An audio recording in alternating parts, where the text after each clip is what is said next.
Hello everyone, स्वागत है आप सभी लोगों का ICA टैली एकेडमी के आज के इस लेक्चर में। तो स्टूडेंट, आज हम लोग पढ़ने वाले हैं अकाउंट्स का एक काफ़ी इम्पोर्टेंट टॉपिक जिसमें बच्चों को हमेशा कन्फ्यूजन्स होता है और साथ साथ में बिना इस टॉपिक के, बिना इस पॉइंट के आप फाइनल अकाउंट बना ही नहीं सकते हो, क्योंकि इसके माध्यम से आप क्या करोगे, इसके माध्यम से आप खर्च वगैरह को डिफ़ाइन करते हो कि कौन सा खर्च मेरा किस नेचर का है। यानी कि इस चैप्टर के इस टॉपिक के माध्यम से बेसिकली आप ये समझोगे कि खर्च जो होता है वो खर्च किस नेचर का। जब तक आप खर्च को कैटेगराइज नहीं करोगे, सही सही कैटेगराइज नहीं करोगे, तब तक आपको सही सही रिपोर्ट नहीं आएगा। जैसे एग्जांपल के तौर पे सपोज़ करो कि आपने कोई मशीन परचेज़ किया और मशीन परचेज़ करने को आपको मानना था कैसा खर्चा, तो ये कैपिटल नेचर एक्सपेंडिचर मानना था आपको। लेकिन अगर आपने क्या किया, अगर आपने इसको रेवेन्यू अगर मान लिया तो फिर क्या हो जाएगा, सारा का सारा रिपोर्ट ही ख़राब हो जाएगा। तो इसीलिए हम लोग को क्या करना, हम लोग को यहाँ पे सबसे पहला चीज़ की पहचान करना है कि कौन सा खर्चा मेरा किस नेचर का है। यानी कि आज के क्लास में हम लोग क्या पढ़ेंगे, expenditure and types of expenditure. हम लोग क्या पढ़ेंगे कि एक्सपेंडिचर क्या होता है और टाइप ऑफ एक्सपेंडिचर कितने प्रकार का होता है, मतलब एक्सपेंडिचर का प्रकार कितना है। तो सबसे पहली चीज़ कि हम लोग को यहाँ पे ये समझना कि एक्सपेंडिचर कहते किसको हैं। तो एक्सपेंडिचर के बारे में क्या बोला जा रहा है आपको कि एन अमाउंट, एक्सपेंडिचर के बारे में क्या बोला जा रहा है आपको कि an amount spend by the business for any considerations receive by business is called expenditure. Expenditure का मतलब क्या होता है, एक्सपेंडिचर को हिंदी में कहते हैं व्यय। व्यय का मतलब क्या होता है, व्यय का मतलब होता है कि जब कभी भी हम लोग किसी से कुछ प्रतिफल प्राप्त करते हैं, जब कभी भी हम लोग किसी से क्या करते हैं, कुछ कंसिडरेशंस प्राप्त करते हैं, तो कंसिडरेशंस प्राप्त करने के बाद फिर क्या करना पड़ता है, तो उस इंसान को बदले में भी कुछ कंसिडरेशंस चाहिए।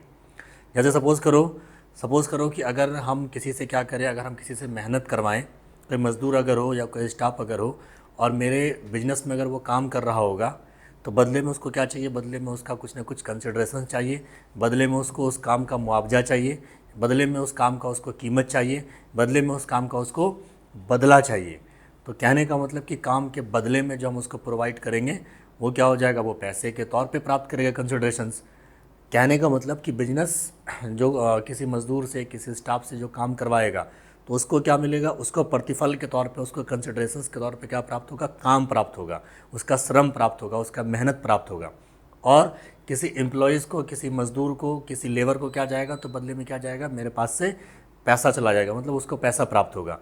तो एक्सपेंडिचर का मतलब क्या होता है, एक्सपेंडिचर का मतलब होता है कि हमने क्या किया, हमने कभी किसी से कुछ काम करवाया और काम कराने के बदले में, यानी कि कंसिडरेशन हमने प्राप्त किया, बदले में हम भी उसको क्या देंगे, बदले में हम भी उसको क्या देंगे, तो कुछ न कुछ प्रतिफल देंगे, कुछ न कुछ कंसिडरेशन प्राप्त करवाएंगे सामने वाले इंसान को। जैसे स्टाफ अगर मेरे बिजनेस में काम कर रहा हो, तो यहाँ पे क्या होगा, यहाँ पे दोनों को एक दूसरे से क्या होगा, दोनों को एक दूसरे से प्रतिफल प्राप्त होगा, दोनों को एक दूसरे से क्या होगा, तो कंसिडरेशंस प्राप्त होगा। मुझे क्या प्राप्त होगा, मुझे उसका काम, उसका मेहनत, उसका जो किया हुआ वर्क प्राप्त होगा, और उससे क्या प्राप्त होगा, उससे बिजनेस से पैसा प्राप्त होगा। तो कहने का मतलब एक्सपेंडिचर का सीधा सा मतलब होता है कि जब हम लोग किसी काम के बदले में किसी को कुछ देंगे या कुछ प्राप्त करने के बदले में किसी को कुछ चुकाएंगे, ठीक है ना, और उसका बाद में कुछ यूटिलाइजेशंस नहीं होगा, मतलब प्राप्त करेंगे और फिर वो ख़त्म हो जाएगा। जैसे एग्जांपल के तौर पे किसी से कुछ काम करवाया हमने, काम करवाने के बाद उसको पैसा दिया, इसका बाद में कुछ बेनिफिट नहीं मिलेगा। कोई स्टाफ मेरे बिजनेस में काम किया, काम करवाया, हमने पैसा दिया, बाद में बेनिफिट नहीं मिलेगा उसको। किसी के घर पे हम लोग क्या कह रहे हैं, रेंट पे अगर रह रहे हैं, तो हम उसके घर पे रेंट पे रहे और बदले में क्या किया, बदले में हमने उसको पैसा चुकाया, मतलब बाद में से कुछ भी प्रतिफल प्राप्त नहीं होगा, बाद में कुछ इससे फ़ायदा प्राप्त नहीं होगा, मतलब जिस समय खर्च करेंगे उस समय खत्म हो जाएगा, मतलब खाया पिया खत्म हो गया, क्या हो जाएगा, वो एक प्रकार से एक्सपेंसेस हो जाएगा, मतलब एक्सपेंडिचर हो जाएगा वो, ठीक है ना। तो ये हुआ एक्सपेंडिचर के बारे में। अब एक्सपेंडिचर को भी कितने भागों में बांटा गया, तो एक्सपेंडिचर को भी बाय नेचर 3 भागों में बांटा गया है। पहला होता है कैपिटल नेचर एक्सपेंडिचर, दूसरा होता है रेवेन्यू नेचर एक्सपेंडिचर, और तीसरा होता है डेफर्ड रेवेन्यू एक्सपेंडिचर। तो आपसे अगर पूछा जाए कि एक्सपेंडिचर कितने प्रकार का होता है, तो एक्सपेंडिचर 3 प्रकार का होता है। पहला होता है कैपिटल नेचर एक्सपेंडिचर, दूसरा होता है रेवेन्यू नेचर एक्सपेंडिचर, और तीसरा होता है डेफर्ड रेवेन्यू एक्सपेंडिचर। अब कैपिटल नेचर किसको कहते हैं, रेवेन्यू नेचर एक्सपेंडिचर किसको कहते हैं, और डेफर्ड रेवेन्यू किसको कहते हैं, इसको हम लोग बारी बारी से समझते हैं, और ये बहुत इंपॉर्टेंट है, इसलिए ध्यान से देखना है इसको। सबसे पहले समझते हैं हम लोग रेवेन्यू नेचर एक्सपेंडिचर के बारे में।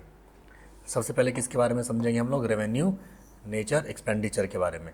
अब रेवेन्यू नेचर एक्सपेंडिचर को हिंदी में कहते हैं आयगत व्यय। हिंदी में क्या कहते हैं इसको, हिंदी में कहते हैं आयगत व्यय। अब आयगत व्यय का मतलब क्या होता है, तो एक ऐसे प्रकार का खर्च जो बिजनेस में क्या हो, जो बिजनेस में बार बार हो, एक ऐसे प्रकार का खर्च जो अगेन एंड अगेन हो, एक ऐसे प्रकार का खर्च जो क्या हो तो जो रिपीट हो, एक ऐसे प्रकार का खर्च जिसको करने से क्या हो, जिसको करने से बिजनेस का अर्निंग कैपेसिटी मेंटेन रहे, एक ऐसे प्रकार का खर्च जिसको करने से उसका प्रभाव प्रॉफिट एंड लॉस अकाउंट पे पड़े, और एक ऐसे प्रकार का खर्च जो कि खर्च हम लोग करेंगे जिस समय करेंगे बस उसी समय उसका, उसी समय क्या होगा, उसी समय वो बाद में फिर कुछ भी उससे यूटिलाइज नहीं होगा, मतलब जो रिकरिंग नेचर का हो, जिसका प्रभाव प्रॉफिट एंड लॉस अकाउंट पे पड़े। तो ऐसे प्रकार के खर्च को क्या कहते हैं, ऐसे प्रकार के खर्च को कहते हैं हम लोग रेवेन्यू नेचर एक्सपेंडिचर।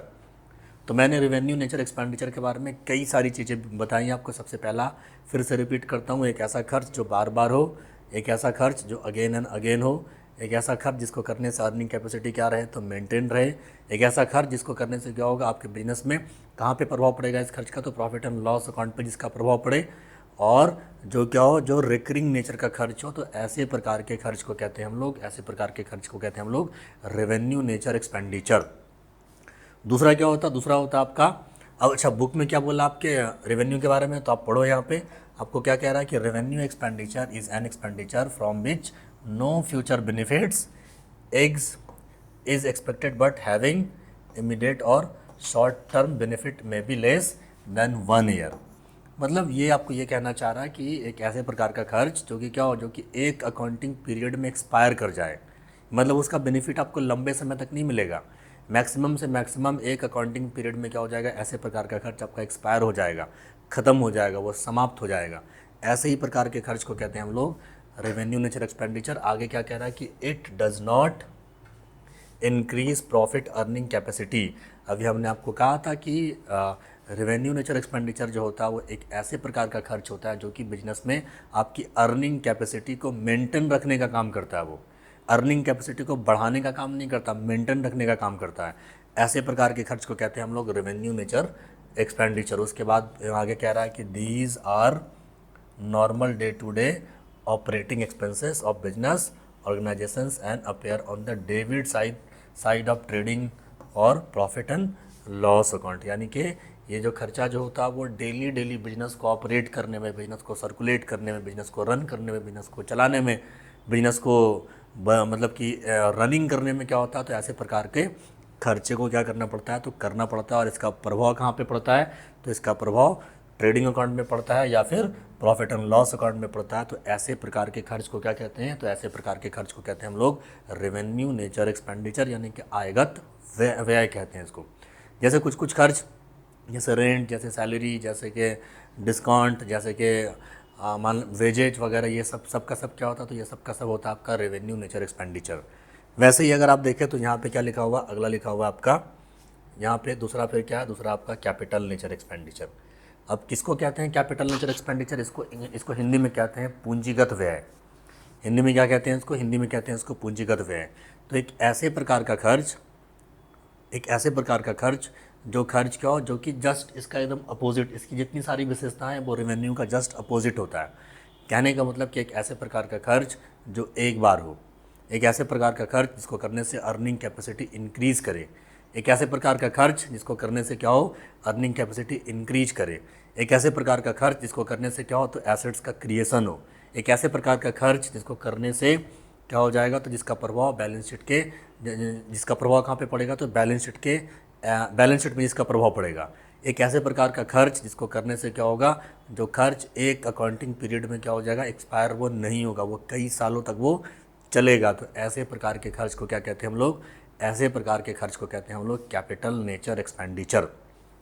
जैसे कुछ एग्जांपल से मैं समझाता हूँ आपको। जैसे सपोज करो कि अगर हमने क्या किया, हमने घर बनाया, अगर तो घर बनाना क्या होता है, घर बनाना होगा कैपिटल नेचर एक्सपेंडिचर। लेकिन घर में क्या करना होगा, घर में हर साल हर ईयर व ईयर क्या करना होगा, तो उसको रिपेयर करना होगा, मेंटेनेंस करना होगा, पोताई करना होगा, चूना करना होगा, है ना। तो ये सब जो खर्चा होता है वो कहलाता है रेवेन्यू नेचर एक्सपेंडिचर। जैसे हमने मशीन परचेज किया तो मशीन परचेज करना कैपिटल नेचर एक्सपेंडिचर। लेकिन मशीन को क्या करना, मशीन को रिपेयर करना, मशीन को क्या करना, मोबिलिंग करना, मशीन को क्या करना, तो ग्रीसिंग करना, मशीन में क्या करना, तो रिपेयर एंड मेंटेनेंस का जो काम करना, वो क्या हो जाएगा, वो हो जाएगा आपका डेफर्ड रेवेन्यू एक्सपेंडिचर। वो क्या हो जाएगा, वो हो जाएगा कैपिटल नेचर एक्सपेंडिचर। वैसे ही सपोज करो कि हमने क्या किया, हमने मोबाइल परचेज़ किया, तो मोबाइल परचेज़ करना कैसा खर्चा, तो ये कैपिटल नेचर एक्सपेंडिचर। लेकिन रिचार्ज कराना क्या हो जाएगा, रिचार्ज कराना हो जाएगा रेवेन्यू नेचर एक्सपेंडिचर। इस तरीके से सपोज करो कि हमने क्या किया, हमने लैपटॉप परचेज़ किया, लैपटॉप परचेज़ करना क्या हो जाएगा, कैपिटल नेचर एक्सपेंडिचर। लेकिन हम क्या करते हैं, कुछ सॉफ्टवेयर वगैरह बार बार उसमें अपडेट करवाते हैं, उसमें कुछ पैसा पे करते हैं, तो वो क्या हो जाएगा, वो हो जाएगा रेवेन्यू नेचर एक्सपेंडिचर। जैसे और एग्जांपल अब देखो, जैसे हमने क्या किया, हमने एसी परचेज़ किया, कैपिटल नेचर एक्सपेंडिचर। एसी में मान लिया जाए कि हर साल भर में, हर 6 महीने में क्या कर रहे हैं आप, तो उसमें गैस वगैरह भरवा रहे कि ठंडक उसमें ठीक ठाक रहे, तो ऐसे प्रकार के खर्च को क्या मानेंगे, उसको मानेंगे रेवेन्यू नेचर एक्सपेंडिचर। और जो एक बार करेंगे जिस पे खर्च, वो क्या हो जाएगा, वो हो जाएगा कैपिटल नेचर एक्सपेंडिचर। तो इस तरीके से कैपिटल और रेवेन्यू में जो मुख्य अंतर होता है मैंने आपको समझाया। एक और आपका बचता है क्या, एक और आपका बचता है डेफर्ड। अच्छा, कैपिटल के बारे में क्या कह रहा है, थोड़ा इसको भी देख लेते हैं एक बार, बुक से क्या कह रहा है आपको। बुक में कह रहा है कि this expenditure incurred to acquire fix assets और to increase the value of fix assets. यानी कि ऐसे प्रकार का जो खर्च हम लोग जो करते हैं वो क्यों इनकर्ड करते हैं, क्योंकि इससे एसेट्स का क्रिएशन होता है।